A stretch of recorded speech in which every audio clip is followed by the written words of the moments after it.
Raiganj polytechnic কলেজে অবস্থিত strong রুমে প্রবেশকে কেন্দ্র করে বুধবার চাঞ্চল্যের সৃষ্টি হয়। অভিযোগ, রায়গঞ্জ বিধানসভা তৃণমূল প্রার্থী কৃষ্ণ কল্যাণী ইভিএম রাখা স্ট্রং রুম পরিদর্শনে গেলে তাকে প্রবেশে বাধা দেওয়া হয়। এই ঘটনাকে ঘিরে রায়গঞ্জ শহর জুড়ে ব্যাপক শোরগোল পড়ে যায়। উল্লেখ্য, রায়গঞ্জ বিধানসভার জনতার রায় বর্তমানে ইভিএম এ সুরক্ষিত রয়েছে। নির্বাচন কমিশনের নির্দেশিকা মেনে প্রত্যেক রাজনৈতিক দলের প্রতিনিধিরা পালাক্রমে স্ট্রং রুমের বাইরে নজরদারি চালাচ্ছেন। এর মধ্যেই তৃণমূল প্রার্থীর প্রবেশে বাধা দেওয়ার অভিযোগ সামনে আসায় রাজনৈতিক মহলে শুরু হয়েছে জোর চর্চা। ঘটনার পর কৃষ্ণ কল্যাণী বিষয়টি জেলা নির্বাচন আধিকারিকের নজরে আনেন। পরে সংশ্লিষ্ট আধিকারিক ঘটনাস্থল পরিদর্শন করে স্ট্রং রুম থেকে বেরিয়ে অসন্তোষ প্রকাশ করেন কৃষ্ণ কল্যাণী। আজকে এখানে কি সমস্যা হয়েছে? না দেখুন, অনেক কিছু এখানে একটু সন্দেহজনক আছে।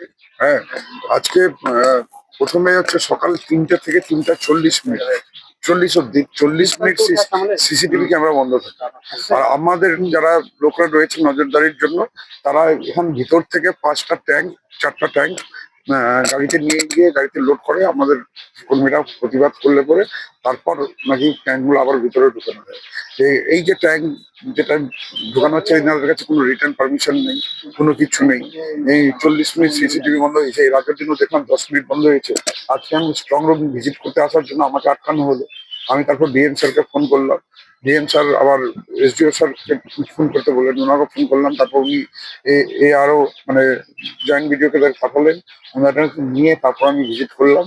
তো যেটাই আছে, এখানে বাতাবরণটা একটু সন্দেহজনক আছে। কিসের জন্য যে ওনারা লুকাচ্ছেন? ওই যে ট্যাঙ্কের যেটা আসলো গাড়িটা, ট্রাঙ্ক, ওই ট্রাঙ্কটা ভাবেন এর আগেও বেরিয়েছে কিনা একটা সন্দেহ থাকছে। কেন আমাদের লোকের নজরে আজকে পড়েছে, কিন্তু হয়তো লোকের নজরে যদি না পড়ে তো এনাদেরকে এই প্র্যাকটিসটা বিগত দিনে হয়েছে কিনা বলে সন্দেহজনক মনে হচ্ছে। আর না না, এখন কি সন্দেহ থাকতে পারে? এখন ট্রাঙ্কটা এখান থেকে ইভিএম ছাড়া আর কি নিয়ে যাবে? আর ইভিএম ছাড়া আর কি এখানে দিয়ে যাবে? সব ইভিএম মেশিন নিয়ে নিরাপদ নিয়ে আমাদের একটু চিন্তা আছে, ওয়ারিড আছি আমরা।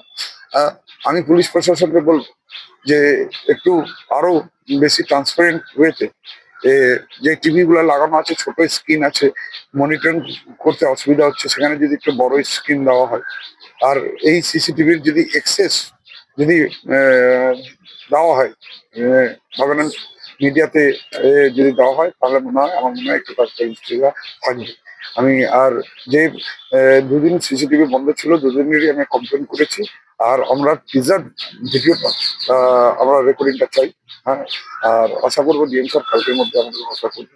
একটা প্রশ্ন সেটা হচ্ছে, আপনি এর আগেও ভোটে দাঁড়িয়েছেন, এর আগেও স্ট্রং রুম করা হয়েছিল, সেখানে দাঁড়িয়ে এবারে যে ধরনের ঘটনা ঘটছে, এর আগে কি সেই ধরনের ঘটনা ঘটেছে? না, এর আগে দেখুন, আমার শুনে লোকসভার সময় আমার কিছু খামতি থেকে গেছিল, আমি সেই হিসাবে স্ট্রং রুমে আসিনি। হ্যাঁ, আর পাড়াও দাঁড়িয়ে নজরদারি আমাদের ছিল না।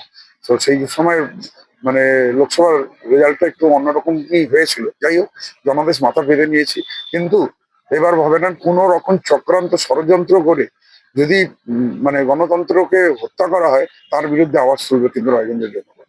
আমি বলতেছি, এনাদের মানে দেখে আমাদের সন্দেহ মনে হচ্ছে। এনাদের যেটা কারিয়াশলীর অন্ধকারের মধ্যে ওই ট্রাঙ্ক আসা আর বেরোনো, কোনো রিটার্ন পারমিশন নেই। আজকে আমি ক্যান্ডিডেট, হ্যাঁ, আমাকে ঢুকতে দেওয়া হচ্ছে না। আমি এখানে আধ ঘন্টা থেকে লড়াই করে ডিএম আর এসডিওর সাথে কথা বলে আমাকে ঢুকতে দেওয়া হবে। ইনাদের কাছে কোনো রিটার্ন অর্ডার নেই ক্যান্ডিডেটকে না ঢুকতে দেওয়া। তা বাদেও হ্যাঁ, ওনারা বলছেন না আমাদের ভারবারি বলেছেন। আরে ভারবারি যে কোনো ভবনের ইলেকশন কমিশনের একটা গাইডলাইন হবে। গাইডলাইনে কোথাও তো নেই যে ক্যান্ডিডেট স্ট্রং রুম ভিজিট করতে পারবে না।